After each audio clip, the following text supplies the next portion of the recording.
Now, these days, Simon, X Factor marks the spot where millions of viewers want to be on a Saturday night. And it's prompted a host of incredible stories about the judging panel and about the contestants. So, to share their stories, would you please welcome X Factor winners Shane Ward and Leona Lewis.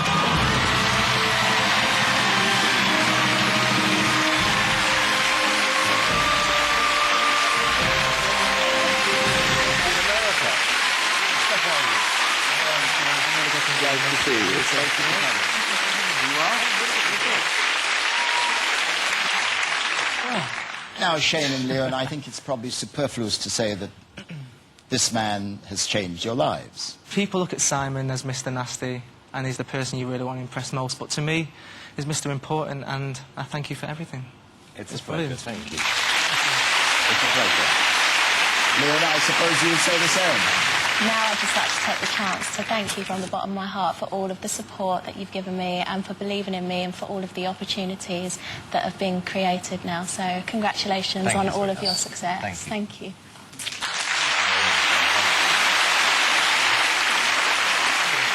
Simon, as X Factor became a huge hit, a friend mentioned a special group of admirers that you weren't aware of. Here with their stories, Max Clifford and two of your biggest fans, 12-year-old Sean Tolfrey and 18-year-old Susanna Okansi.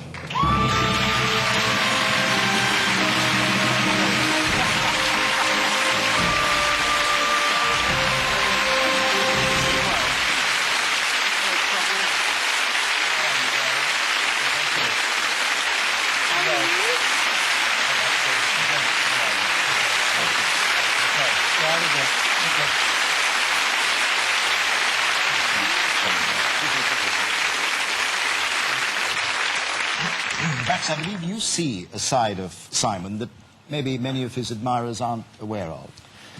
Yeah, he probably won't thank me for saying it, but in the 6 or 7 years since we first met up, Simon's done an awful lot of things for an awful lot of people that no one knows anything about. The Chase is a wonderful children's hospice where everything is done to make things as good as possible for as long as possible.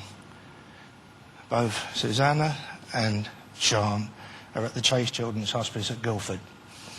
Every single time X Factor series goes on air, there's children from that hospice and other hospices from all over the country go to every show. They're Simon's guests, and they go backstage and they meet Simon and he introduces them to everybody else and makes a real fuss of them. More than that, he's become an uncle to a lot of the kids at the Chase. They phone him and they talk to him regularly, and he goes to the Chase with Terry. And what he's done for the Chase and a lot of the children there, year in, year out, no one knows about. They do, I do, and the families know. And it's to his eternal credit. Thank you.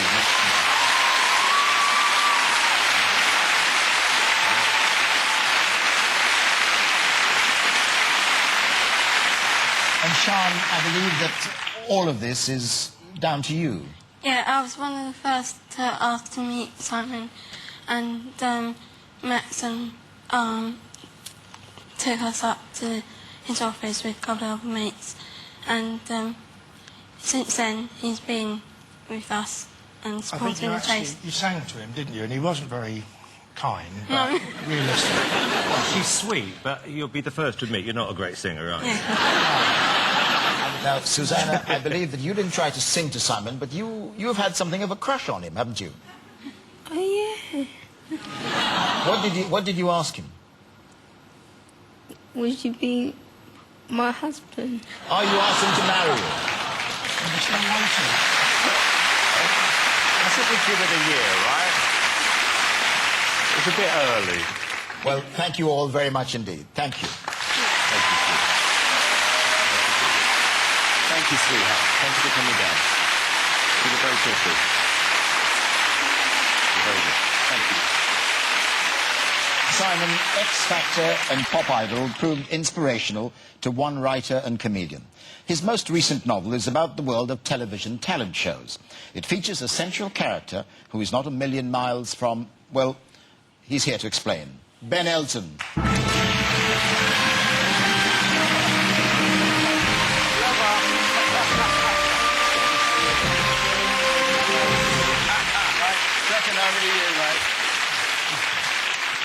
OK, so, briefly, it's time to cut through the smarmy, sentimental stuff and have a bit of real reality TV, because, let's face it, the man's a thug. Quite clearly the secret love child of Anne Robinson and Saddam Hussein. Beneath those huge, hairy man boobs beats the heart of a vicious Dalek. It's like he's on a mission to insult everybody in the world, one by one. Now, it's also well known that he's the vainest man in show business. He loves himself. That's why he never got married. For him, masturbation isn't self-abuse, it's fidelity. But you do have to hand it to Simon. He's achieved everything he has through his own determination and talent. He is an entirely self-made arsehole. All you've got to do is look at X Factor. I mean, what is it but crazed, no-talent fame junkies desperate to get on the telly? But enough about Sharon and Louis. What about Simon? Well, I recently wrote a novel which extracts the urine out of this man by the gallon. I didn't know him at all, never met him, but I sent him a copy out of courtesy. He not only rang me to tell me he'd read it, but he also told me, out of the blue, didn't know him at all, how much he loved it. He said he was going to recommend it to all his friends, so that was 2 extra copies sold right there and then. But seriously, everybody knows that Simon can hand it out. He is world famous for handing it out. But I'm here to tell you, from someone who has genuine personal experience of it, that he can also take it. Nobody can laugh at himself better than Simon, and let's face it, there is a lot to laugh at. So, Simon, the world knows you are a truly great showman. But much more importantly, you really are a truly great sport. Well done, mate. Thank you very much.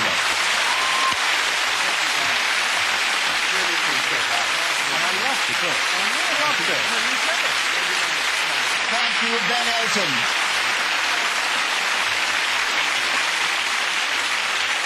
Well, Simon, among those witnessing your phenomenal rise here and in America, 2 friends from here who regularly fly the flag over there. A noble entrance now from Sarah, the Duchess of York, and Lord Andrew Lloyd Webber.